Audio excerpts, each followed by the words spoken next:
They just did not look like a typical hacktivist. Hello and welcome to Episode 1, Season 2 of your Cyber Threat Intelligence podcast. Whether you're a seasoned CTI expert, a cybersecurity professional, or simply curious about the digital battlefield, our expert guests and host will break down complex topics into actionable insights. On this episode of Season 2, our host Pedro will chat with Anastasia Sentsova, who is a threat intelligence analyst specializing in cybercrime investigations across the Eurasian region, leveraging Russian language skills, deep regional, cultural, and geopolitical expertise. Her work focuses on state and non-state threat actors, ransomware and APT ecosystems, dark web and OSINT investigations, and blockchain forensics. She is the author of multiple research publications on cybercrime, influence operations, and illicit financial activity. Over to you, Pedro. Anastasia, thank you so much for coming to the show. I'm really excited to have you here. Hi, Pedro. I'm so excited to be here today. Thank you so much for inviting me. First episode of Season 2, and now we have many options for the guests to choose if they prefer to talk about the cyber side of CTI, threats, or intelligence. And of course, as you mentioned, we're going to focus today on your research that is deeply rooted on the intelligence aspect, but really, it's such a deep, complex research that I'm sure we're going to touch many other aspects within the CTI spectrum. And quickly for the listeners, before we jump right in, you can check our menu options on the LinkedIn page, Cyber Threat Intelligence Podcast. So Anastasia, mind-blowing research. And I love the way you put like the fine line or the razor-thin line, how to do the attribution, how can you say if something is state-sponsored, influenced. Can we maybe start there? What are the signals that you see that will be the evidence for you to say it's sponsored, influenced, led, run, so on and so forth? Yeah, thank you so much for all of your compliments from our work. But before, kind of just talking about technicalities. So the first thing that I probably learned a long time ago when I started investigating cybercrime is how complex is it. It is especially applicable to Russian-speaking cybercrime. When we are talking about the topic that I was trying to investigate, a potential involvement and what is the influence of the Russian government on Russian-speaking cybercrime. In particular, a couple of things that I was talking about is hacktivism and ransomware. This is where it gets interesting again. It is complex. There is a couple of things that I tried to bring into my research and kind of just a couple of aspects and a couple of like a basis that I was building on all of my kind of just theories and things that I was trying to use in support of that. But I would like to actually go back a little bit in time and talk about the actual time when I started actively thinking about it.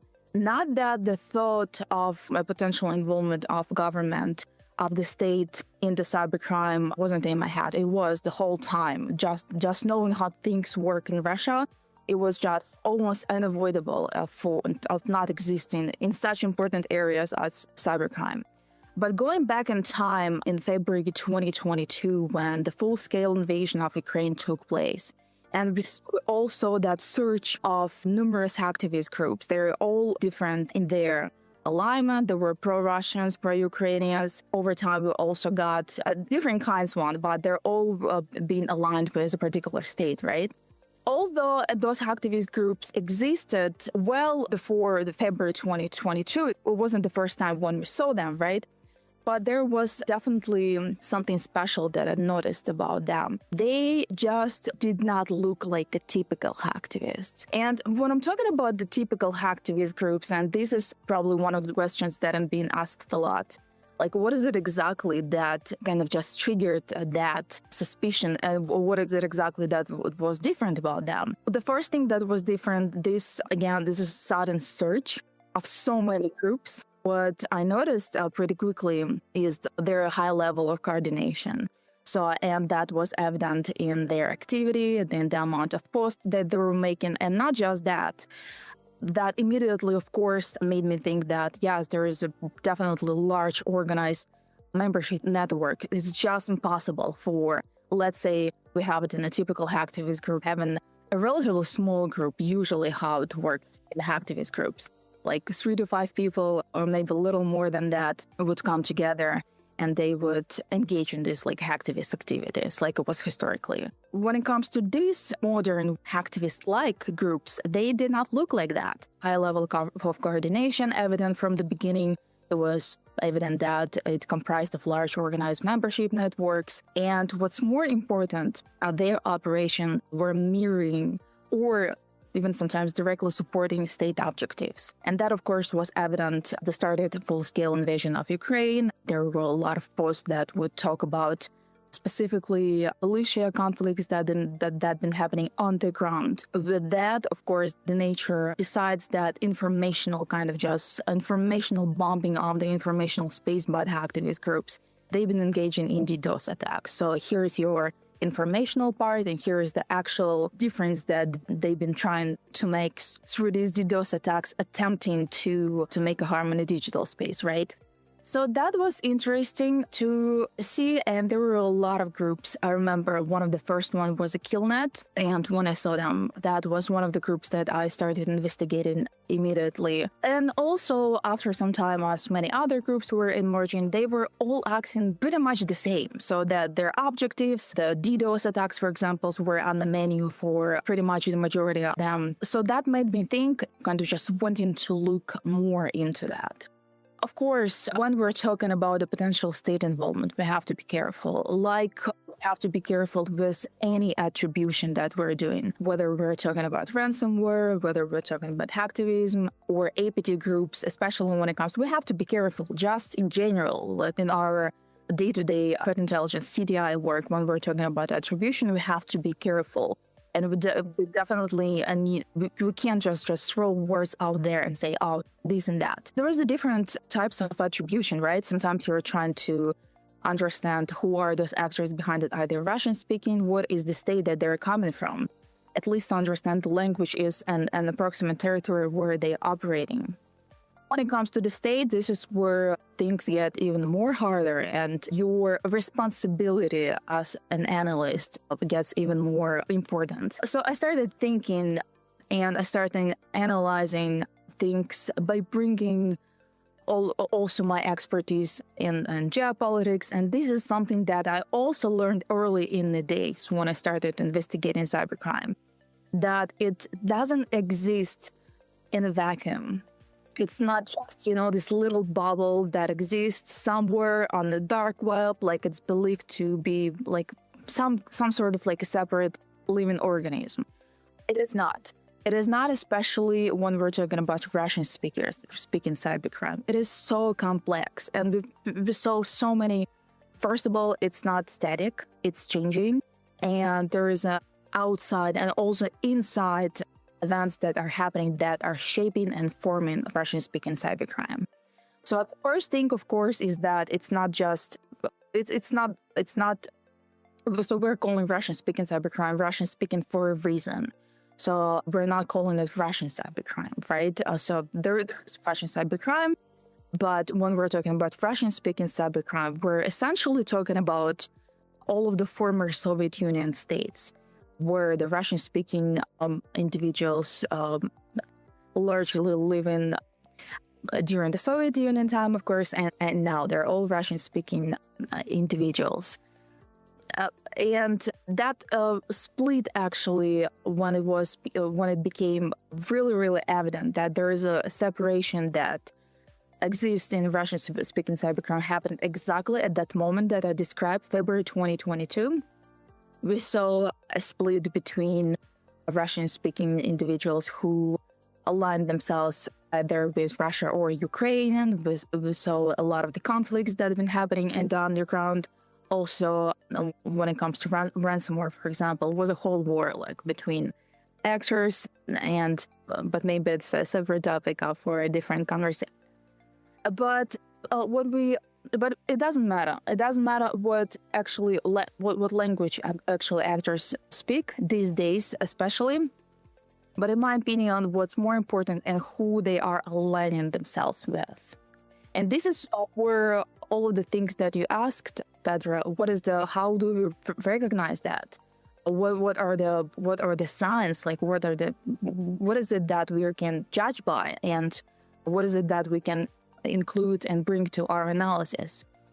So, and this is where it gets interesting. So one of the things also that I noticed when I started to investigate them, it's a language. It's a particular language. And with me, of being of Russian origin, I understand I speak language, I'm a native speaker, but also understand how things work in Russia. And what I noticed immediately is it wasn't a typical person, if I can put it this way.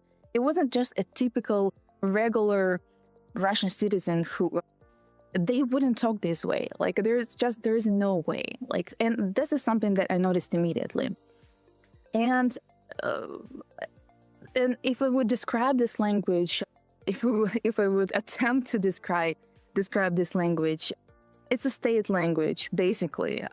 It's a state language that is very prevalent, especially over the past 3 years of starting the full-scale invasion and a conflict.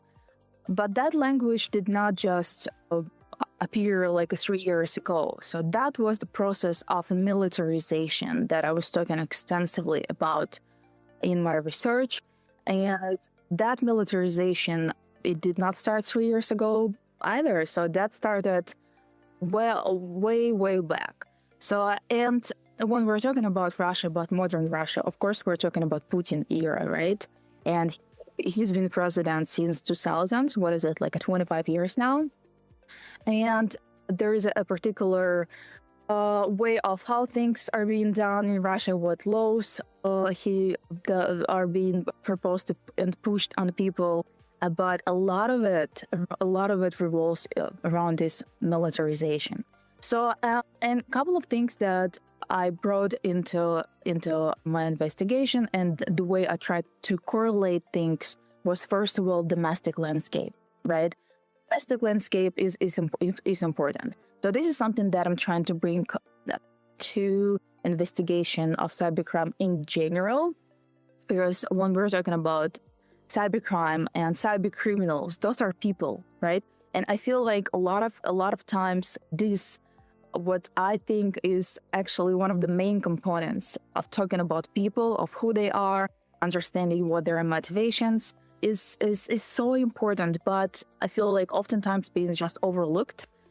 But this is something I definitely love doing. I published a lot of stories about cyber criminals after they've been indicted, kind of just telling stories, digging deeper and understanding who they are, where they're coming from, because this is so important to understand, not just from kind of just the criminology approach, right? Cyber criminology that we're dealing right now, and understand who are those people behind those crimes, right? And the environment that they're living in is one of the most important things, especially when it comes to Russia. So, and this is where you try to understand, okay, what is the environment that they're living in, and how it can possibly be affecting their actions and the way they act. So, and this is where Russia's domestic landscape comes to play, and the militarization that I mentioned before, that has a huge effect on people. It's huge. It's been pushed on people, just in a playful way that I'd also describe in the research, also across the youth, kind of just doing all of this fun activity in schools, kind of just onboarding even youth. So kind of preparing them from very early. But also this also comes in forms of the laws and regulations that are being done. This is where it's definitely not in a playful way. People are being sent to jail. The freedom of speech is being limited more and more, and this is a part of the domestic landscape. So, and you would ask, okay, so how is it going to affect cybercrime? Well, directly. So first of all, those are people who also a part of the environment, and they experience in that environment, and they're being affected by that environment. And at the end of the day, what is it that is it going to do to them? So, and when it comes to Russian cybercrime, evident not just for hacktivism, and over time we started learning more about the particular people who are associated. A couple of people were sanctioned in their association and involvement in this hacktivist groups activity, but also it's evident across other type of cybercrime, such as ransomware, for example. And if I would put it simply, what I'm observing, the state just tried to keep that a very I don't know what word exactly to pick, but they're trying to play carefully. So they're trying to, what I like to call, so basically the state is a hand that can punish the cyber criminal, and they know that. And there have been cases. One of the biggest cases was Reveal ransomware with the arrest of actors that happened at the beginning of 2022, and that happened after the summit in Geneva, where two of the presidents met personally. And one of the topics of discussions was cybercrime. So we saw that the state has potential. But at the same time, there is a law of they're not going to extradite anyone. And, but at the same time, as they showed us, they can arrest and they can influence, and they are showing them their power. So, but also at the same time, for these people, for cyber criminals, who is playing by their internal rules that have been formed over the years, for example, when it comes to ransomware, of not attacking any of Russian entities or even former Soviet Union entities, or over time, as we saw, and rules started changing of not attacking friendly countries. And then we saw the language even changing to now not attacking BRICS countries. So, we definitely see, and when you're asking like, oh, is it political? And yes, in my opinion, because if it wouldn't, like, there wouldn't be borders, like there wouldn't be no country that wouldn't be basically like no limit would exist. So it is like from the beginning, although they're saying no, we're not political, no, we definitely see a special evidence in their target preferences.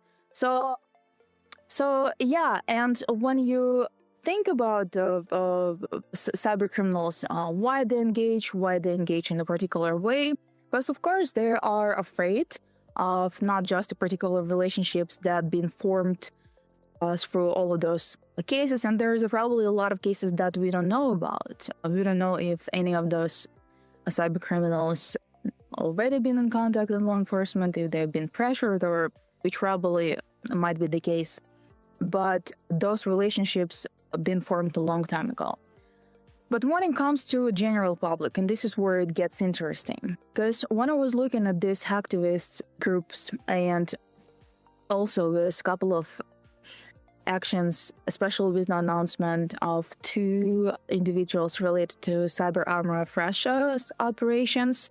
One of them was a woman, Yulia Pankratova, and another one was, I might be pronouncing his last name wrong, but his first name was Kirill Dikterenko. Yes, and they've been announced as the ones involved in operations. So this is the part where it gets messy, because from one side you see this kind of just a simple regular individuals, right? But at the same time you see all of this support, all of this Russians, the state language slipping through, these high organizations, the high level of support, the high level of activity, which is just impossible to be organized on a very, by regular people, what I'm trying to say. And this is where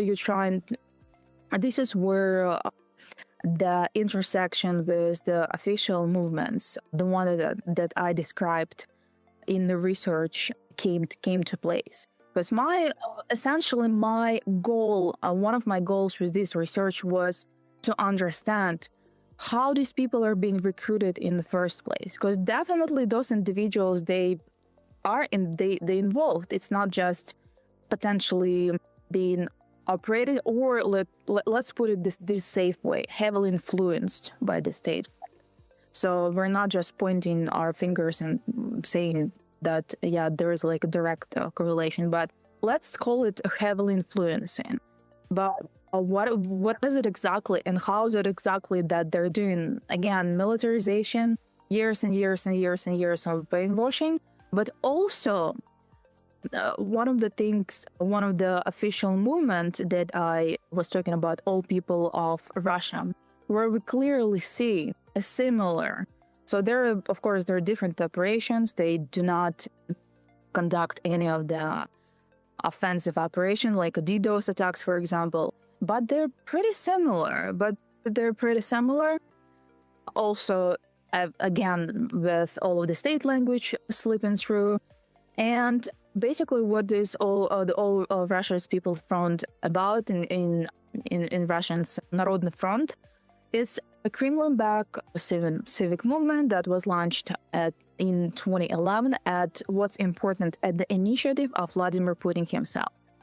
This is where it gets really interesting.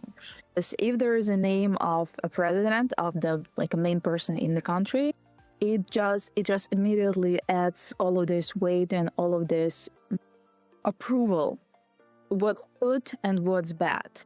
And when looking at this, people would be just automatically those who are voluntarily kind of just approving the regime and everything, and those who might be just afraid but still falling under just being afraid but of not being attacked, just kind of just following the order. And so besides that, it is an unofficial movement. It heavily exists on the ground. There is a different awards, there's a different events that this organization is bringing. But what got me interested in particular, besides all of this militarization pushing by this particular movement, was their existence in a digital space. And Cyber Squad is one that I was talking about and was caught my attention. I was like, oh my God, that is not hacktivist groups again, but this is very similar, at least, to what we observe to hacktivist group. So Cyber Squad was launched in April 2023, and they live on Telegram, and they do have a couple of things in their ecosystem. The first is their channel, and it serves more like an informational support. It calls Russian Truth or Pravda in Russian, and it basically serves as to have informational support to the organization itself and the Cyber Squad in particular. And in addition to that, since this is where it got really interesting, they do have a bot. So I, as a part of research, interacted with the bot. I was like, okay, let me see what is going on there. So, and if talking shortly without going into details, basically volunteers who are deciding to join the bot and deciding to join this Cyber Squad, their main goal is basically to support Russian informational space, support your own, and the way that it is being done by amplifying the content that is coming from pro-Russian bloggers and channels to expand their reach, while simultaneously engaging in moderation, identifying, reporting materials across the Telegrams and other platforms for removal. And by this unwanted content, what that means is basically anything that is opposing pro-Russia content in materials. So, and also speaking about the militarization and all of this, like militia thematics and everything, the way it is being done also interesting. So when you're just joining this Cyber Squad bot, you are immediately being assigned a military rank, which is kind of just, I think, like it being sold to you as in this like a playful way. It's all fun, but what's behind it is actually it's not fun at all. Like this is the straight up brainwashing. So the use of this military rank immediately. So they're assigning you with the lowest one. It's private, and then they're asking you. So we're gonna give you a link. So go to this link, report this material. So it's gonna be removed. Also, and kind of just gamification of all of it. You're not just doing it just to do it. You're being rewarded, and the way that reward people through giving them points that they can in the future spend on something, some merch or something else. And these people, they're not just existing in a digital space. They're physical awards that where these cyber squads members are being awarded. They're being given like medals, some different kind of prizes for that. So it is very interesting. And when we're going back and kind of just the point that I was trying to make, and through investigation of these official movements and overall militarization, how it affects hacktivism. So this is exactly what brings these individuals into hacktivism. Although, which is likely the case, they're being heavily influenced again by the state. But this is where it starts to make sense, right? Because when you see all of this environment and all of this kind of just pushing and legitimizing this activity among individuals, this is where it starts to make sense. This is when you start understanding, like, oh, okay, so they're just considering that it is so widely state approved and is being supported. They don't see anything wrong with that. And also, when it comes, I remember when the announcement of these two people took place related to cyber army of Russia, their reaction was very interesting. When imagine one day you end up like on the sanctions or being indicted list, right? What would be your reaction? Like freak out, right? So what these people did instead, they celebrated that. Like they celebrated that. Yeah, they did multiple posts. They put themselves on this funny poster, like a wanted list, and they said that we don't care, and no actions was taken whatsoever from any law enforcement. So they've been celebrated. And also, I think a lot of it was also to show example to other people. It's like, oh, don't be afraid. Like, even if something gonna happen to you, you're gonna be fine. So those people just proceeded. What's more important, they even started sharing some of the details of their life. Like, so, oh, I'm here, like I'm traveling here, or I'm having a baby, or I'm getting married, or whatever. So that was interesting to see. This is also a signal. But it's not just a signal to law enforcement who took action against them, but it's more of a signal to the rest of the people inside of Russia, or maybe those who are outside of Russia but would decide to join those hacktivist groups. So this is interesting. This is where all of these small pieces of the puzzle come together, and you start to seeing the picture. So I'm gonna stop here. Yeah. So just to but it's I really like the way you put it. A lot of analysts, when they're going to do a report related to any activities they see, people is always thinking, should I use the words state tolerate or state sponsored, state enabled? But I love the way they're heavily influenced by the state, because it makes total sense. And the brainwash part you mentioned, I remember also on the article, I don't want to say used, but there are also the influence of traditional influencers like artists, singers, you name it, singing actors or whatever, other famous people within that region or country.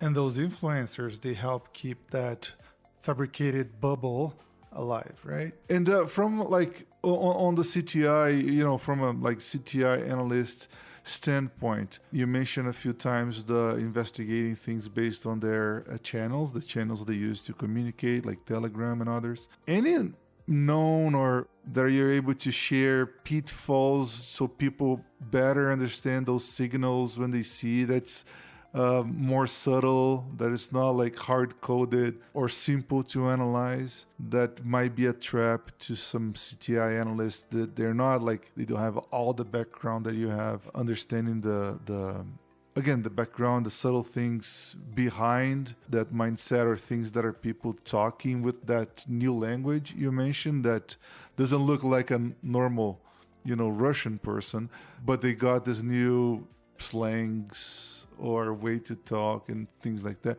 Any traps or any suggestions when people are investigating on those channels? So, the first thing that I want to say, and I remember there was a pretty heavy debate back in February 2022. Those groups started emerging, and a lot of people were saying, oh, they're not that, like, they're just script kiddies, and, like, don't pay attention to them.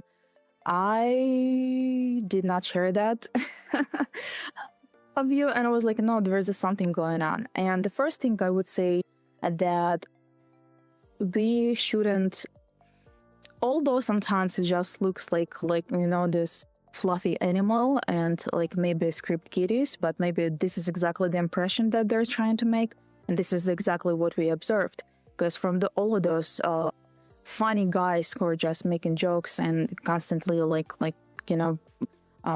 doing all of this activity on Telegram, they're now targeting critical infrastructure. These are the not just the scale of their attack increased. It's not just the DDoS attacks right now. So what we're dealing with right now is our breaches, attempt to mess with critical infrastructures. And this is exactly what I'm talking about. So also in my opinion, as a threat intelligence analyst, you, first of all, never underestimate your enemy. This is the first thing. So but sometimes this is exactly what they're trying to do. So, and behind that funny mask, like might be something going on. So we definitely should be aware of these groups. And now it's no longer the topic of debate. So there's been a lot of researchers, they themselves changed over time. Again, from all of those being funny and just talkative on Telegram, now they're targeting critical infrastructure. But I think what I like to call them, and kind of just if I can give a little prognosis, I don't see them living anywhere. I see them staying, and what I like to call them, they're pretty much new types of APT groups. So they're this new phase of this advanced persistent threat that already emerged. So they're blurring these traditional lines, and of course it makes the attribution harder. But this is something that we should keep in mind, that through these. And again, it's not only applies to this hacktivist group. Something like this are only investigating heavily in ransomware. So what is the possibility of all of these groups being used, and all of this offensive operations being done through their hands? That possibility itself. So they're not going to go anywhere. So they're the new threat that we're dealing with, and they're going to be here. It's just too good. It's just too good, especially when it comes with potential state involvement and operations. You're kind of just doing things that you want to think that you want to do, but you're shifting all of the blame on this, hacktivist groups or ransomware or whatever the traditional cybercrime is out there. So it's very, handy. And also on top of that, what I observe and what unfortunately only is going to grow, it is a global spillover effect. So because other states are watching, so this model of digital conscription that is blending essentially all of the ideology or propaganda, basically the state narrative and state objectives, and not only exist in Russia, so it's definitely and already being adopted by other countries, and this global spillover effect is probably gonna grow even more. So not so on top of Russia, so we also should be looking at other countries and potential threat that might be coming from their side, and again, coming back to militarization. So this trend in Russia is not anywhere it is here, and again, it's only growing, and with that, you immediately would think about all of those people who are a part of that environment on what it means.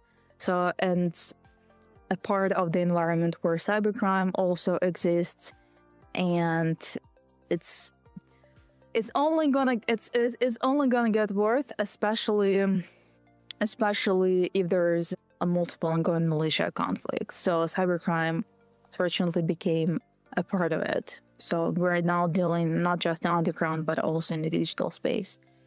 But also, I'm just trying to answer your questions.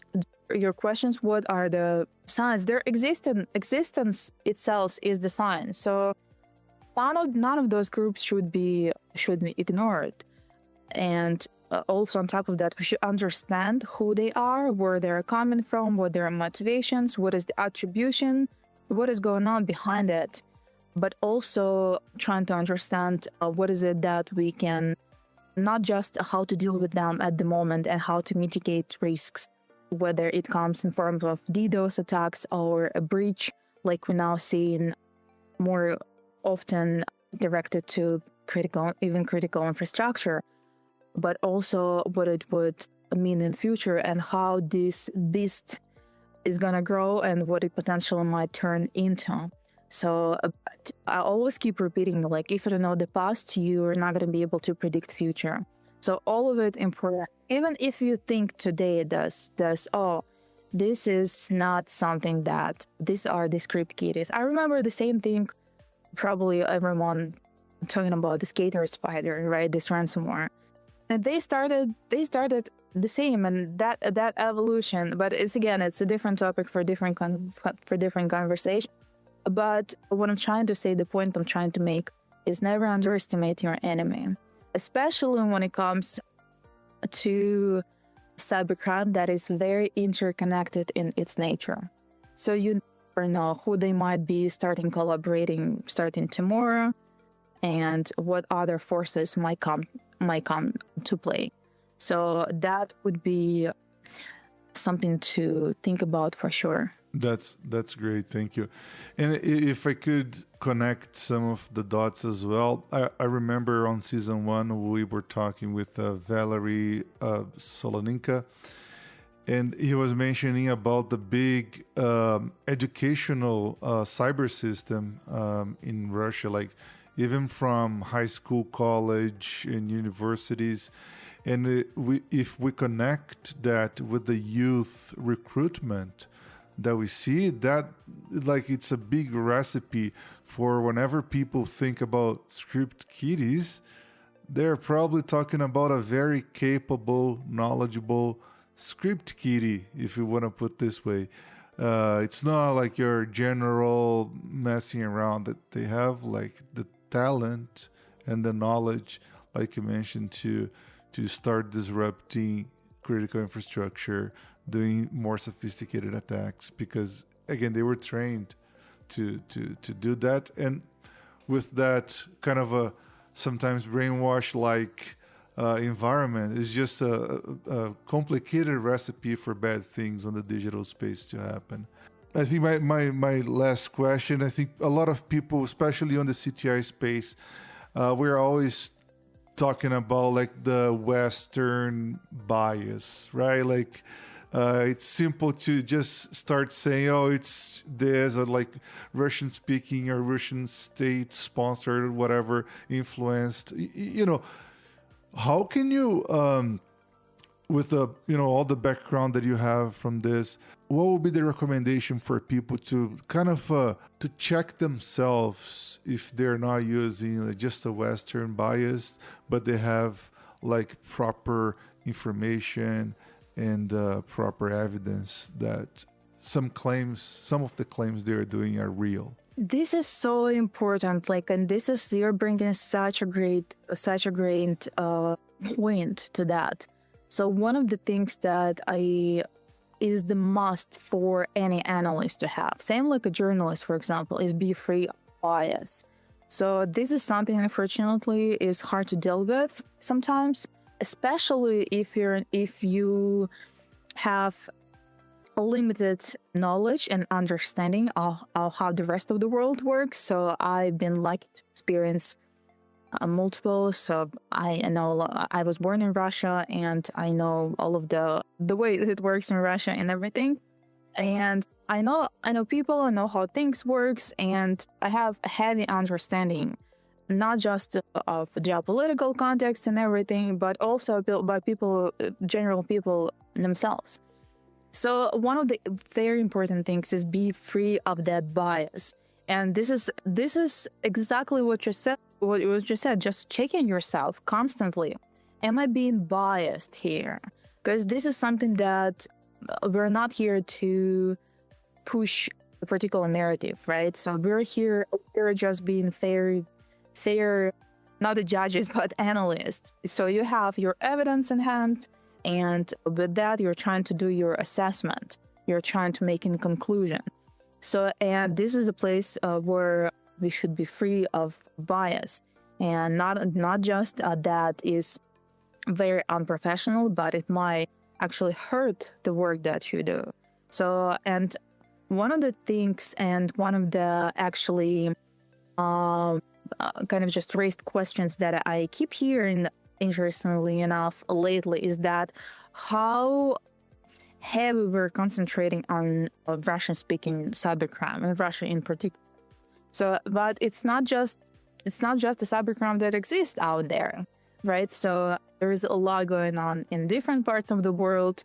So this is that keep in mind. And also, speaking about geopolitics, how this Russian-speaking cybercrime interacts with the rest of the world, because there's definitely there is a communication and cooperation that is happening. So how it all works, it's also just such a fascinating topic for me personally, and something that I'm researching extensively, and it especially became evident over the couple of past years of cooperation of Russian cybercrime with English, again, the youth, Skater Spider, their collaboration with Russian ransomware, and the youth that is in Europe, all of this, like 16, 17 years old, how this influence work.